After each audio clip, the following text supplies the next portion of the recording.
Fils et du Saint-Esprit. Amen. Ô Seigneur, envoie ton esprit et tout sera créé, et tu renouvelleras la face de la terre.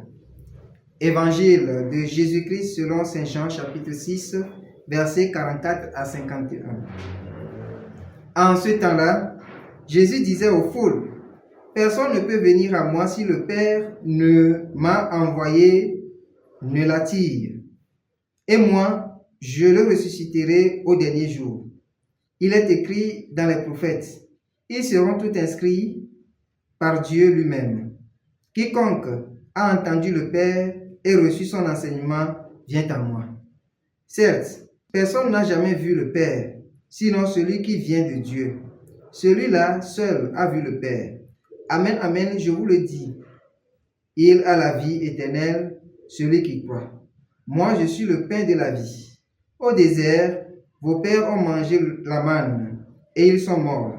Mais le pain qui descend du ciel est tel que celui qui en mange ne mourra pas.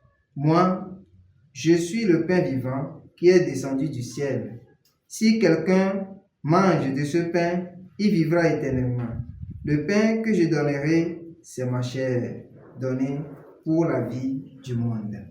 Acclamons la parole de Dieu. Louange à toi, Seigneur Jésus. Bien-aimés dans le Seigneur, aujourd'hui, 23 avril, jeudi de la 3e semaine de Pâques, nous continuons notre marche avec le discours de Jésus sur le pain de vie.